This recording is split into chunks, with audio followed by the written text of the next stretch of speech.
Kirk to Rayborn, report. I'm required to make a security confirmation. When I call my ship, if you list your personnel, cargo requirements, any special needs. Space has always been the perfect place to tell stories that Earth wasn't ready to hear. That's exactly what Star Trek did. While most people remember the franchise for its starships, alien civilizations, and optimistic vision of the future, there was another side to its legacy. A side that sparked outrage, frightened television executives, and even led to episodes being pulled from the air. During the late 1960s and early 1970s, Star Trek wasn't just entertaining audiences. It was challenging them. It tackled disease, prejudice, violence, mental illness, and moral dilemmas in ways that many broadcasters considered far too disturbing for family television. In the United Kingdom, several episodes were withheld by the BBC for years because officials believed they dealt too harshly with themes such as torture, madness, sadism, and disease. Today, those episodes are available to watch, but their controversial reputation has never disappeared. Looking back decades later, it's fascinating to see just how far ahead of their time these stories really were. Let's begin with one of the strangest and most unsettling episodes ever produced. Number 3, Miri. At first glance, everything seems perfectly normal. The Enterprise receives a distress signal from what appears to be an exact duplicate of Earth. Streets, buildings, and even the architecture resemble an ordinary American suburb. It looks peaceful. Too peaceful. Captain Kirk, Spock, Dr. McCoy, and the landing party quickly discover that something has gone terribly wrong. Adults are nowhere to be found. The streets are silent. The only people left alive are children. Then they encounter a frightened girl named Miri. She explains that every adult died years ago after a mysterious disease spread across the planet. The children survived, but only because the illness affects them differently. As the crew investigates, they discover an abandoned laboratory where scientists had attempted to create a treatment for aging. Instead of extending life safely, the experiment created a horrifying plague. Adults rapidly became violent before dying, while children aged so slowly that some were actually centuries old despite still thinking like young kids. That revelation changes everything. The children aren't innocent survivors. They're emotionally immature people who have lived for hundreds of years without guidance, education, or real civilization. Fear has become their way of life. When purple marks suddenly appear on Kirk and McCoy's skin, the crew realizes they've been infected as well. The countdown has begun. With only days before the disease reaches its deadly stage, McCoy races against time to develop a cure while Kirk tries to convince frightened children that the adults they've learned to hate are actually trying to save them. The situation grows increasingly dangerous when the older children steal the crew's equipment, convinced that all grown-ups eventually become monsters. What makes Miri disturbing isn't graphic violence. It's the atmosphere. Children form angry mobs. Adults slowly realize they're dying. An entire civilization has collapsed because one scientific breakthrough went catastrophically wrong. For viewers in 1970, the combination of disease, terrified children, and psychological horror felt unusually intense for what was expected to be family entertainment. After airing once in Britain, the BBC reportedly received complaints from viewers, and the episode disappeared from television schedules for years before eventually returning decades later. Looking back now, Miri feels less like science fiction and more like a cautionary tale about scientific ambition without responsibility. And remarkably, it was only the beginning. Number 2, Plato's Stepchildren. Some television moments change history forever. This episode contains one of them. The Enterprise answers a distress call from a remote planet inhabited by a group of humans possessing extraordinary telekinetic powers. Calling themselves descendants of Plato's followers, these rulers see everyone else as little more than toys. Their abilities allow them to control people's bodies completely. What begins as diplomacy quickly becomes humiliation. Captain Kirk, Mr. Spock, Nurse Chapel, and Lieutenant Uhura are forced to perform degrading acts for the entertainment of their captors. They cannot resist. Every movement is controlled by someone else's mind. The psychological cruelty is almost unbearable. Instead of simply imprisoning the crew, the rulers delight in stripping them of their dignity. Then comes the moment that would become one of television's most discussed scenes. Kirk and Uhura are mentally forced toward each other. Neither wants it. Neither has any control. Yet, under telepathic influence, they share what became one of the earliest interracial kisses ever shown on American primetime television. Today, that scene may not seem particularly shocking, but in 1968, it challenged deeply rooted racial attitudes throughout the United States. Interestingly, many historians believe the BBC's hesitation wasn't primarily because of the kiss itself. Instead, officials were reportedly more concerned about the episode's sadistic themes, psychological abuse, and unsettling treatment of its characters than the groundbreaking romance. Regardless of the exact reason, the episode remained absent from British broadcasts for many years. Ironically, what once caused anxiety among broadcasters later became one of Star Trek's proudest achievements.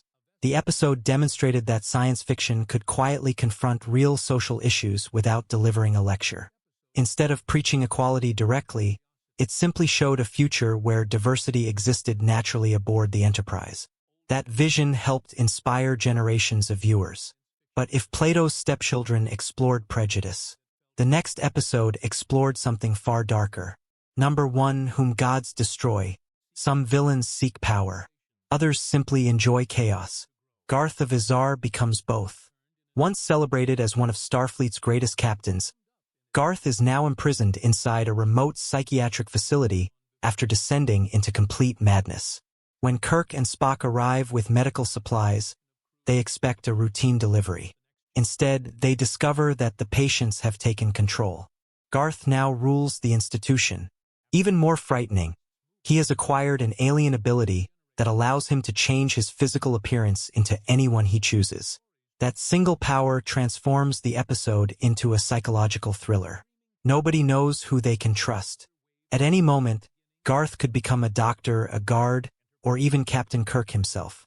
Rather than relying on space battles or monsters, the episode creates tension through paranoia. Every conversation becomes a test.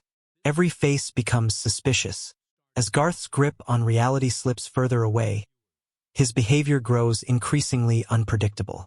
He shifts from charming host to ruthless tyrant within seconds, manipulating everyone around him while insisting that he alone deserves to rule the galaxy. The asylum itself becomes a prison filled with fear rather than healing. For broadcasters during the early 1970s, themes involving insanity, psychological torture, and unstable violence were considered far too disturbing for younger audiences.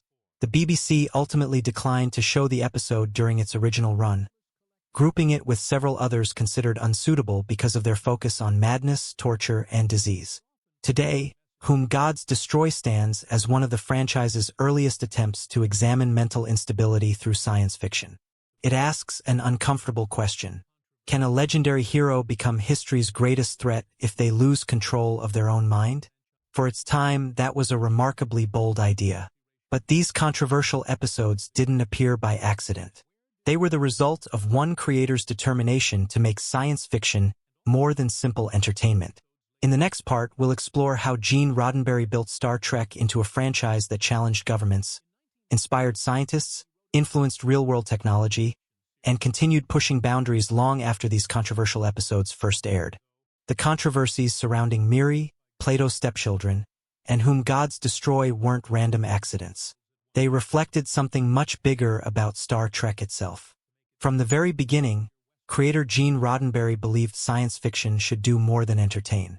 He wanted it to ask uncomfortable questions about society while disguising those questions behind alien worlds and futuristic adventures. That approach was revolutionary during the 1960s. Instead of directly debating racism, war, or political division, Star Trek imagined distant civilizations facing similar struggles. Viewers could watch a story about aliens and realize it was actually about humanity. This clever storytelling allowed the series to discuss controversial issues that many television dramas simply couldn't approach at the time. It also explains why broadcasters sometimes became nervous. Episodes dealing with torture, disease, psychological trauma, or social prejudice weren't just fictional adventures. They challenged audiences to think differently. In some countries, television executives believed those ideas were simply too intense for family viewing. The BBC eventually explained that several episodes were withheld because they dealt with madness, torture, sadism, and disease in ways considered unsuitable for their early evening audience. But the original series wasn't the only version of Star Trek to spark controversy. Years later, Star Trek: The Next Generation shocked audiences with one of its most graphic episodes ever produced, Conspiracy. By the late 1980s, viewers expected The Next Generation to focus on diplomacy, exploration, and philosophical debates. Then came Conspiracy. The episode begins as a political mystery. Captain Picard discovers that high-ranking Starfleet officers are behaving strangely. Secret meetings, suspicious orders, and unexplained disappearances suggest that something has infiltrated the Federation itself. Eventually, the horrifying truth is revealed. Alien parasites have taken control of key Starfleet leaders, turning them into unwilling hosts while secretly manipulating the Federation from within. The climax remains one of the most shocking moments in franchise history. To stop the invasion, Picard and Commander Riker are forced into a desperate confrontation with one of the infected officers.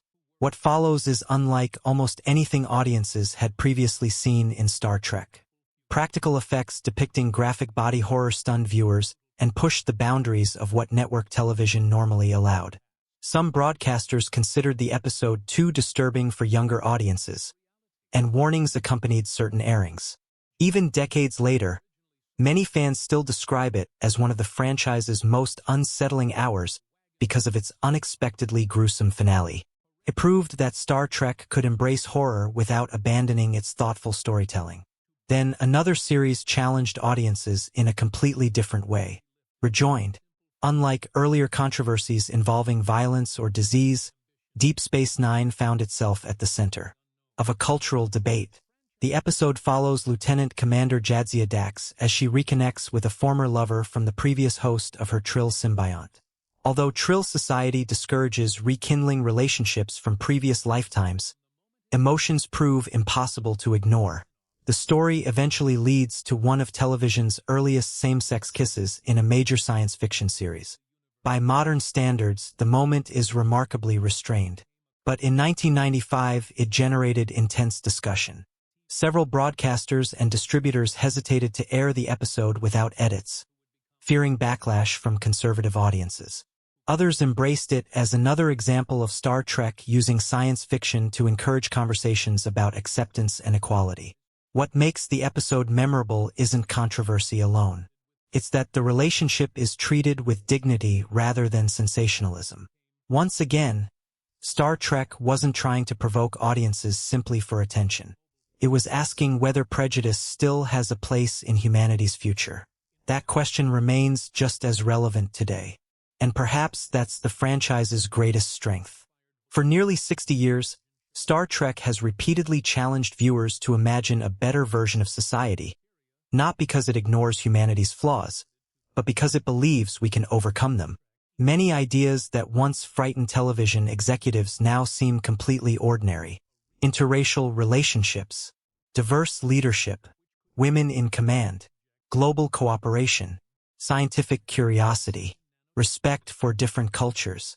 All of these concepts appeared in Star Trek long before they became common on television. Ironically, many episodes that broadcasters once considered dangerous are now praised for their courage and creativity. History has a funny way of changing perspectives. What one generation labels controversial, the next generation often celebrates as visionary. Today, the episodes once hidden from audiences are widely available through home media and streaming services, allowing fans to judge them for themselves rather than through the fears of television executives decades ago. Looking back, these stories reveal something fascinating. The real controversy wasn't simply violence, or disease, or psychological horror. It was the willingness to challenge social expectations. Star Trek asked difficult questions when many people preferred simple answers. Sometimes that made audiences uncomfortable. Sometimes it made broadcasters nervous. And occasionally it led to bans that lasted years. Yet those same stories helped transform science fiction into a genre capable of exploring ethics, politics, philosophy, and human rights in ways few television shows had attempted before. That legacy continues today. Every new Star Trek series still wrestles with complex moral dilemmas, proving that Gene Roddenberry's original vision never truly disappeared. Perhaps that's why these controversial episodes remain so fascinating. They remind us that great science fiction isn't about predicting the future. It's about challenging the present. And few franchises have done that more boldly than Star Trek. So, what do you think? Were these episodes genuinely too disturbing for their time? Or did television executives overreact to stories that simply dared to be different? Share your thoughts in the comments below. And if you enjoyed uncovering these hidden chapters of television history, don't forget to like the video, subscribe to the channel, and turn on notifications so you never miss another deep dive into the stories Hollywood almost didn't let us see.